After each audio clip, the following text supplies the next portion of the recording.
I was shown an image, but I knew what it meant, but I didn't know how to place it. So I put it on the back burner. And the image was this. I didn't see it in detail because the point wasn't here. The point was over here. So the old film, the reels, the movie reels, you stretch it out and it's a picture, a picture, a picture, a picture, and each one was a movement, and when you run them really fast it's a movement. So it scrolls up, it winds up, and so this earth is in this film. They call it the zodiac. And then I saw a new zodiac sign begin to partially emerge to show that the earth was now going to be included in the earth's cycles. And I was like, okay. I knew that a few years ago, maybe many years ago by now, I don't care to keep track of time. They introduced, the earth tilted on its axis. This is the story. The earth tilted on its axis and it exposed a new sign in the zodiac. I think it's like Ophius. Let me see if I can pull it up so I can.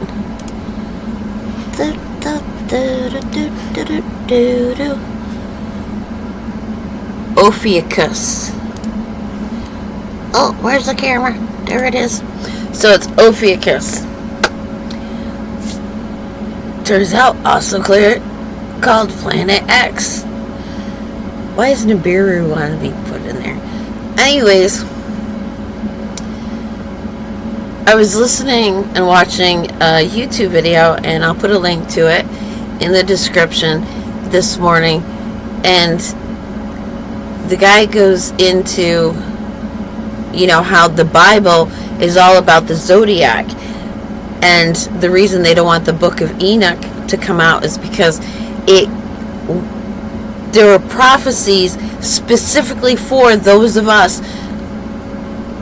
living during this time, the tribulation, the end of the age, the end of the aeon, normally because it's cyclic, and there's a destruction event. And then suppose what commonly would happen is it would go back, it would continue in the zodiac cycle. And he goes on and he explains how when it talks about, a mountain being thrown into the waters are the Milky Way, and that's biblically founded, that's the explanation. And the idea is that this cycle of destruction being reborn in the same signs, or the earth, merging, going from sign to sign, kind of like reminds me of the Hunger Games. Click, click, click.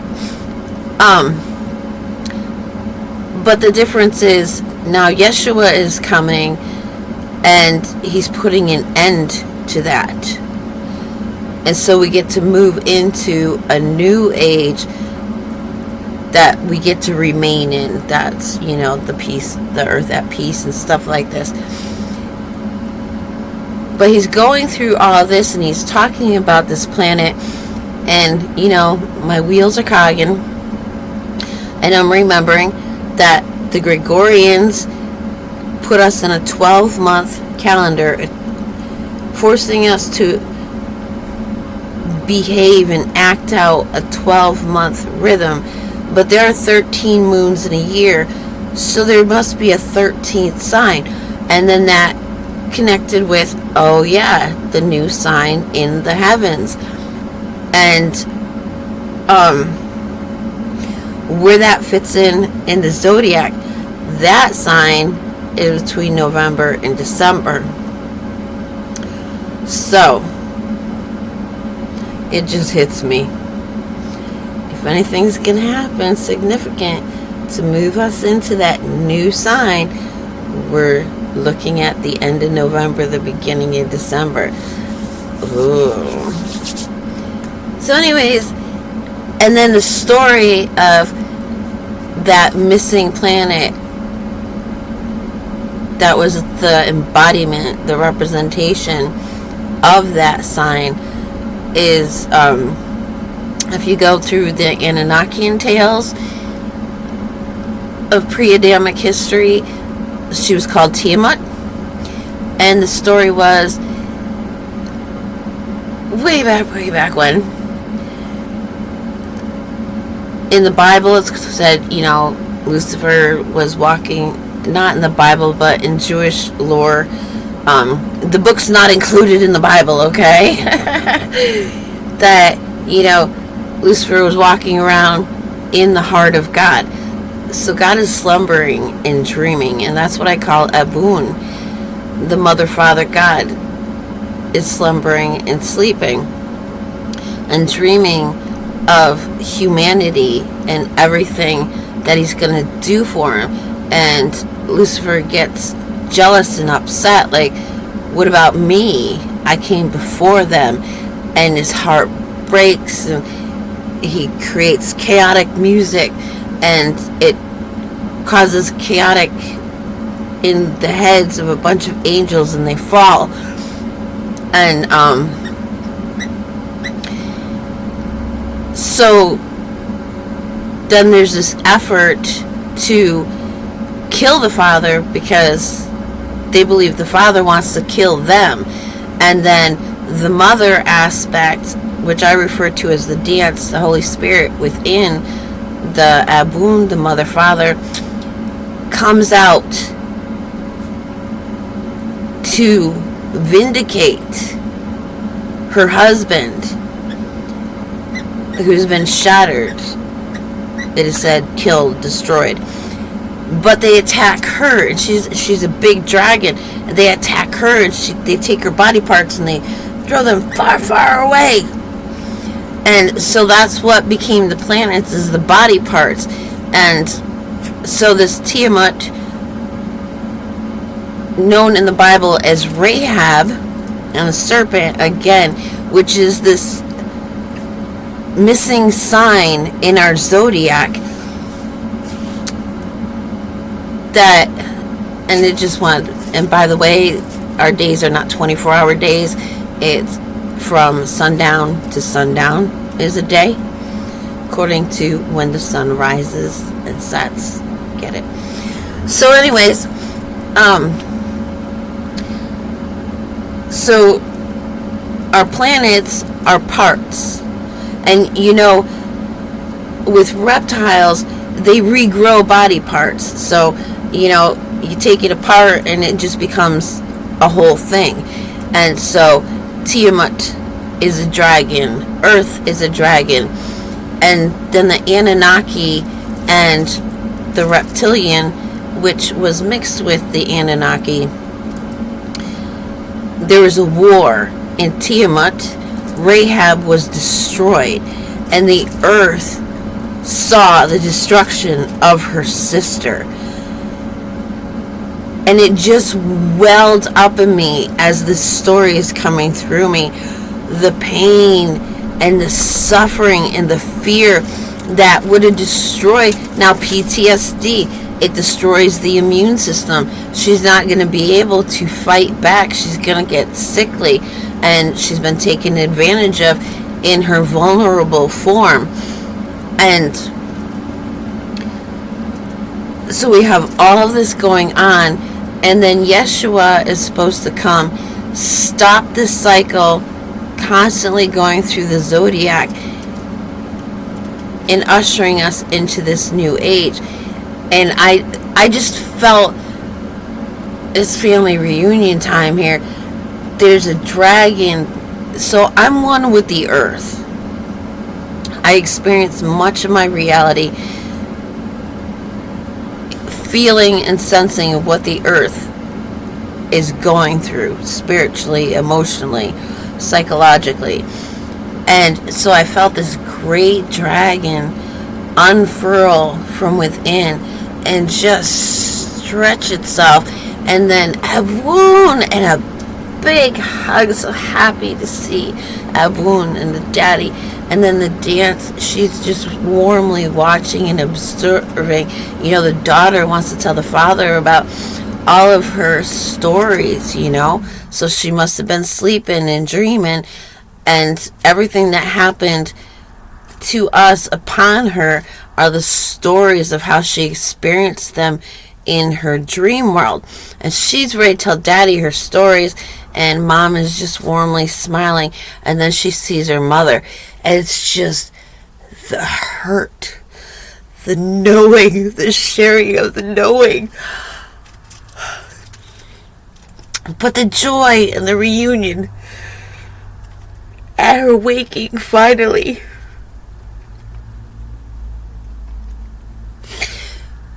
But it's funny because this morning, I had been going through, I've spent my entire life just wanting to not be here. No matter what I did, the law of attraction, got into, all the belief systems. Moses was told, go into the promised land, don't touch those people, those are my people, don't touch those people. But Israel is to be a wifely nation. Well, what was God to these other people? So it only makes sense to go examine the relationship that these people have with their idea of God. What do the other faces of God look like? If I want to know God, I want to know all of God. And so, I examined, what harmonized, what made sense throughout all of these cultures and the roles that they play. Like, we have the wifely nation, then we have the discipliners of the wifely nation, Egypt, Assyria. I think it's the book of Obadiah, where, Jehovah claims them as his too. Israel are my people, and Egypt and Assyria, they're mine as well. So I went through everything, and I'm doing, I go to a Christian congregation and I get to feel my innocence. I have the boundaries where I'm accepted, allowing myself to live within these boundaries, perceive myself as holy. And, well, the woman who recruited me to it, she wanted the points for recruiting somebody and getting them baptized into the organization, but she did not want me there. She would tell me, oh, that dress, she's a little Spanish woman, that dress, I could wear that kind of dress. But you can't wear that kind of dress. It shows your figure. My figure is not very attractive in this dress, so I can wear this kind of dress. But the sweater dresses were in style then. And they were just warm and comfortable, And so I would go to the elders and I would say, on Sundays, I had my small daughter with me. And on Sundays, all the families, they leave the congregation after the services and they all meet up and they have meals at one another's houses, and I'm never invited. I said, and why aren't any brothers interested in me? Because I'm a single mom with a little girl, and it would be nice if I could become more a part of the congregation and have that support of a husband, and to play my role as a helper. That's my role. I want to play it. Well, they told me, they said, the other women don't want to invite you to their houses because you are attractive and they're afraid that their husbands will be drawn to you and misbehave themselves. And as for the men, they don't want to approach you because you intimidate them. You're very smart. You're very upstanding in your morals. You're very attractive, and that's too intimidating for them. So the men in the congregation don't feel good around me, so of course they don't want me there. The women in the congregation don't feel good about themselves around me, so they don't want me there. The world doesn't want me because I'm going to look at it and be like, that's abusive, that's inappropriate, and I don't mean from a fundamentalist Christian perspective. Even now, I have compassionate understanding for things and how they're happening, but frankly, everybody's too busy. The point is they want peace. And that's good. That's in alignment with a wound. The universe, God, Jehovah, Yahweh wants what we want. But we can't do it by continuously making us smaller and burying our heads in the sand when our neighbors are being taken away, their kids are being taken away, sold off into, the foster care system for adoption so that they can be used as sex slaves. They're closing their eyes to it, and then it's happening to their kids, and they just can't deal with it because they don't know how. And instead of going out and getting the tools, they're like, give me my beer, give me my football, give me whatever it is. I'm going to say, let me go shopping, I'll make myself smaller, and it was years and years ago. I'm like, y'all need to wake up. You need to break out of the vice, go run wild, So, I've been struggling my entire life, like, I don't really want to be here. And then there's the belief systems that, when our consciousness and our human form expands beyond needing the earth as a mother, we are to go and we are to have our own heavenly body, have our own planet. And that's not an unusual, belief. It's out there. I think the primary way I heard of it was the book series, The Ringing Cedars of Russia. So, I have that to look forward to. I'm like, alright, what do I gotta do to finish my journey here? And then I can move on. And then, as I mentioned in one of my other videos, I got the pat on the head because the earth wants you here. I'm like, okay, the earth wants me here. But this morning I woke up and I'm like, oh, well, if I'm going to be here, I'm going to be all here. But I don't know what that means. I got to bring my A game. I got to bring the whole of me. I put everything into anything that I commit to. I was born in the year of the dog. I'm like, just let my people. What are you doing? Don't hurt them. I'm faithful, I'm loyal, and I'm strong, and I'm powerful. But I don't know what that looks like. I've been trying all my life to make sure people are comfortable around me.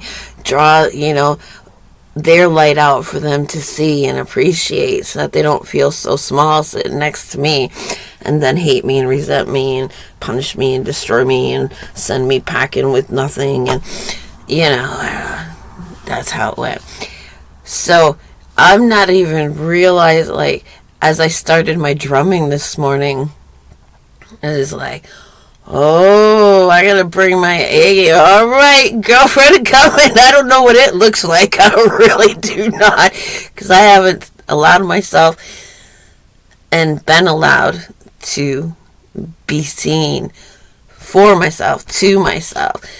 And the heavens are excited to see this unfurling. And then I go and I'm watching this video and this dragging is uncurling in me. And then there's another movement in my womb of just the pain of it. And this becoming is happening. And we're moving into a new age. The New Age movement is like, oh, it's the age of Aquarius. Prepare for it to look like this. Do this. The aliens are helping us. And, it's a 12-month calendar, 24 hours a day. Keep your energy moving on that track, Like, that's going to take you off the Earth's trajectory. So go fall off the Earth, man. Some say it's the old Earth and they're going to be stuck in that cycle for another 6,000 years. Like, I would not want to be in that one. But really, the new Earth is not what they're painting it to be. And it's not an age of Aquarius. It's the age of, I gotta learn how to say it, Ophiuchus? I think that's right. I'm sure somebody will tell me I'm wrong if they feel like it. So, point of story, I was given a vision. I understood the concept. I just didn't understand the hows and whys and the significance of it. And through this whole long story that I just told you, I'm bringing my A game into this new age that is not the age of Aquarius. It is the reign of Yeshua governing the heavens in eternal peace, no longer trapped in that cycle that we were taught was the zodiac and is inevitable. And the guy also mentions in the video how the ancients saw this zodiac cycle as the grinding wheel. Like they grind flour, and so it's a refining process. And so Abun, Yahweh, Jehovah, however you wish to, whichever level you want to express the ultimate divine source of us, put us in here, put the earth here to refine and refine. And once that refinement process produces the desired product, well, then they scrape it off from the grinder and start with a new batch. Oh, I don't need to go in again. I swear I am refined. So, and we've seen that, like conveyor belts where, the product goes off onto the conveyor belt after going through the rolling thing, and it can separate wheat from chaff when it's going around. Back into the 12-month. Oh, you're free. 12 months free. You know what I mean? Gotta have fun with it. Helps me perceive things. So, yes, so if anybody's interested in an alternate what's going to happen once this tribulation or during this tribulation, where are we going, what are we doing, it's up to you individually what's going to happen to you. And it's not like any belief system is going to tell you, because like the Buddhists and the Vegas and all of them, like, no, this is the system. And a lot of them are tools of the system to refine us that come into this system. So it could be for them, they're happy on that merry-go-round. They're doing their thing. They're digestive juices. They're the pokers, the prodders, the punishers, the dismemberers and fractures, and that's their job, and I'm happy for them if they like it. Damn, they're good at it. Oh, good, so good. Bravo. But I'm meant for a different role. Very different role indeed. Although I played the role of mother, so I guess, I had a little bit of that in me.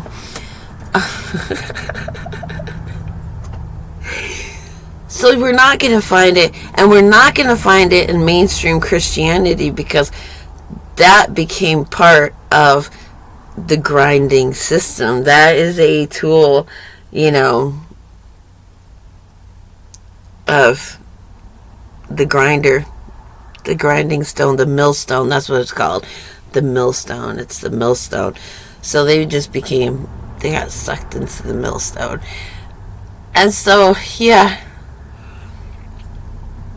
we gotta go with our own relationship with the divine to discover where we're going. Only we know, and well, of course, only the Father and Yeshua know, but pretty much they let us know. A game, big power. I get to see what I'm made of. I get to see, life, the universe, Yeshua, Abun, the dance, the earth herself. They're going to unwrap me. They're going to unpackage me so that I can see what I am, who I am, and how I am. Like, that's amazing. It's like my own Christmas story. I'm the present, but not just to myself. I'm a present to the rest of everything and nothing. Have fun.